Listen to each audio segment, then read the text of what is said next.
I want to start out by, first of all, thanking you guys for being here this morning. I know it was short notice, but we have a very important message that we wanted to send out.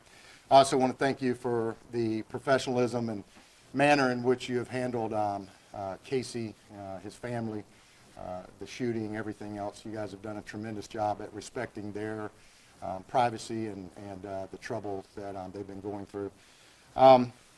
We're here this morning on Sunday because I want to continue on the path of being the most transparent agency in the country. I strongly believe that we have the relationship we do with our community because they trust us. They trust us to do the right thing. They understand that sometimes bad things happen, but it's how we handle those bad things that I think ties us and directly connects us to our community. So this morning, I'm going to give you an update on an investigation that's been going on as a result of what happened with Casey's shooting. As most of you know, there were 2 arrests made following Casey's shooting. One of them was Mary DeRossett, who was arrested for prostitution. Her arrest was part of an ongoing operation that has, to date, already resulted in over 250 arrests. That operation was initiated following a homicide that took place where the victim was enticed to the scene through prostitution. As I said, that's an ongoing investigation, so I can't go into great detail about the continuing aspects of it. But it is important to know that that night when our team was there to arrest Mary DeRossett, it was part of this investigation. Following her arrest, our investigators and agents, crime scene members, began sifting through volumes of evidence to include phone records, text records, ledgers, all sorts of other data and information. As a result, we have determined that 2 members of our agency were engaged in Mary DeRossett's criminal activity as customers. We have immediately separated from those 2 individuals. They are no longer members of this agency. We can't go into great detail about their activities. Can't go into great detail because of statutory provisions and policy about everything that took place. What I can tell you is that the moment our team brought it to our attention as a management, we immediately separated from them and sent them on their way. My goal and my commitment to you and to our citizens is that I have asked our team to put the entire case packet together. Once it's concluded, we are forwarding it to the state attorney. I've already had a conversation with Phil Archer, our state attorney, and I have asked him to prosecute them to the absolute fullest that the law will allow. It will be up to the state attorney to review that case, look at it from a historical perspective. But what I can tell you is I'm absolutely disgusted by the actions of these 2 individuals. I'm absolutely disgusted and sickened by 2 people that took the oath of office to protect our citizens, violated their oath, and quite frankly did everything they could to embarrass themselves and the great profession that we serve in. I can't begin to tell you how sickened I am by this entire thing. We're not only forwarding it to the state attorney's office with a strong request to seek prosecution, but we're also following up with FDLE to make sure that their certifications are removed so that they can never work as law enforcement officers again. And to be quite candid with you, it's my goal to dishonor them as much as possible. In fact, they've dishonored themselves, and I'm going to help them along the path. It is quite, as I said, disgusting. You sit here and you see all the incredible work that an agency does. You see 1,500 proud members of our agency that work every day to protect this community, that have developed an incredible relationship with our community. You see a management team, many of whom are here with me today, that work every day to make sure they're getting the tools and the resources for their agency and for their members. And then you see 2 knuckleheads like this that go out, forget their oath, and do something just absolutely stupid. And I don't know any other way to put it but that. I wish I could go into greater detail with you this morning.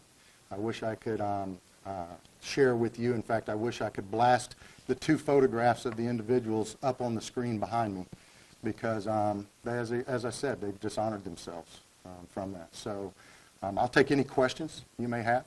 Please understand that I am going to be a little bit limited in what I can tell you to include their names and finer details of it. But we wanted everybody to know that we police our own. We want everybody to know that no one is exempt from the law. And if you go out and you do something like this, we're going to work as hard as we can with our state attorney's office to prosecute you.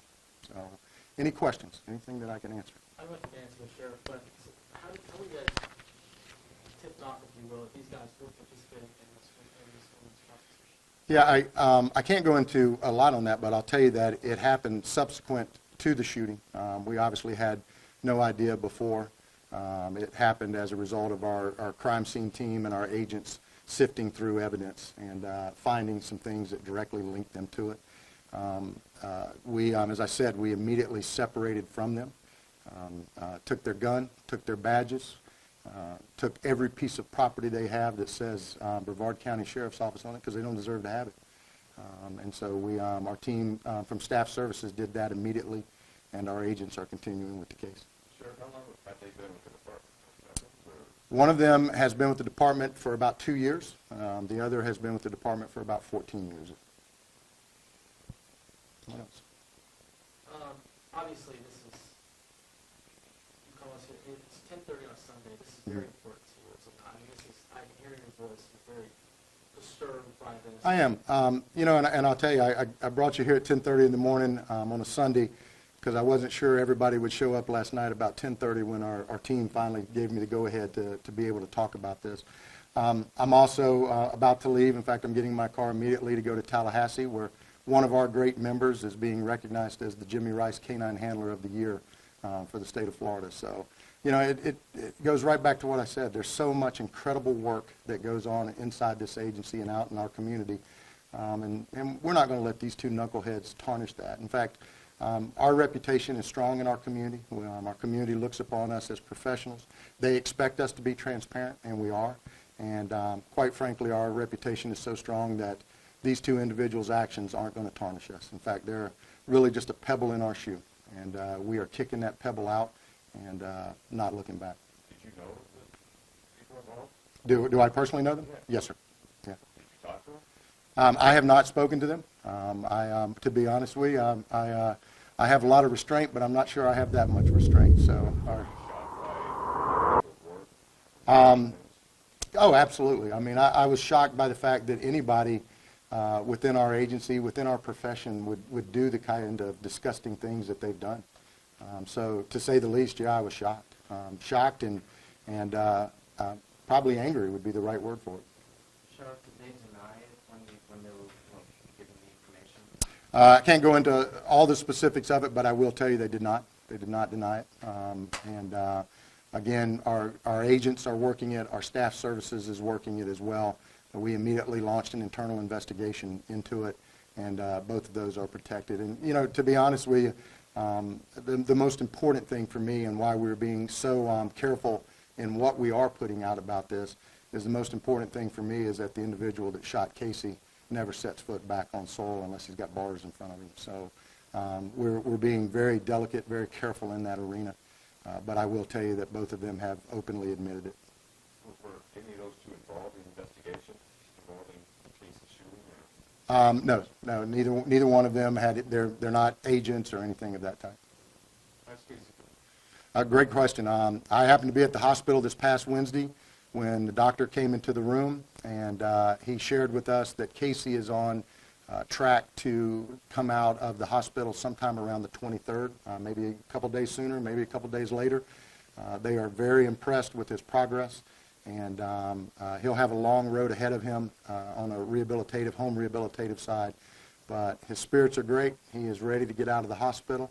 He's able to eat any kind of food he wants at this point, and which is obviously important for somebody mine and his size. But I will tell you that he's ready to come home and his family's ready to get him home. So thank you for asking. Cupcakes. Cupcakes, absolutely.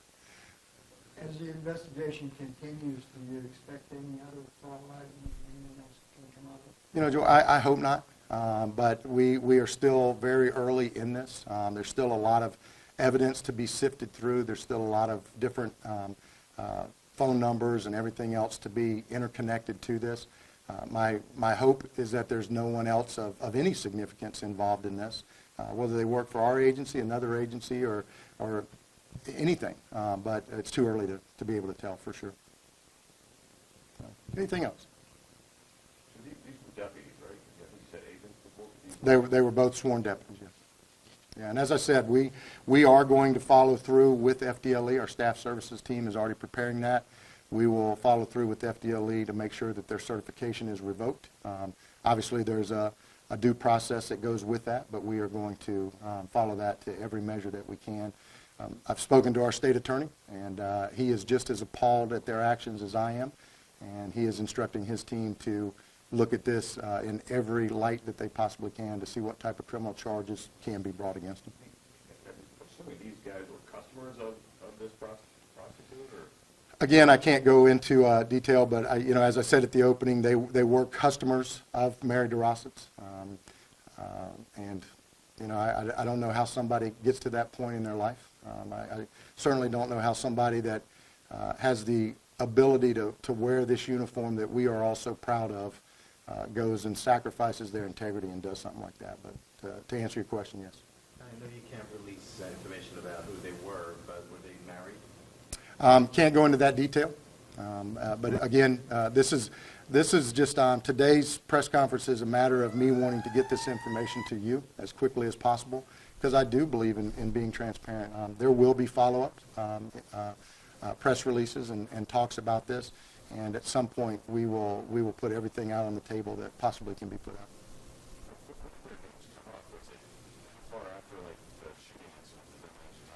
Within a few days, actually probably about a week and a half after is when we first started seeing it. And then it wasn't both of them at the same time. It came up a little bit of succession there. But, we had to make sure we had everything absolutely locked in to make sure that our agents had every piece of evidence they had for it. And again, we're still sifting through a lot of stuff too. I would assume so. I would think that being in the position they were in, they were probably sitting there on pins and needles wondering when the axe was going to drop. So this point, did they have clean records? Just to clarify, it was a week ago on Friday. Okay. Go ahead, I'm sorry. Up to this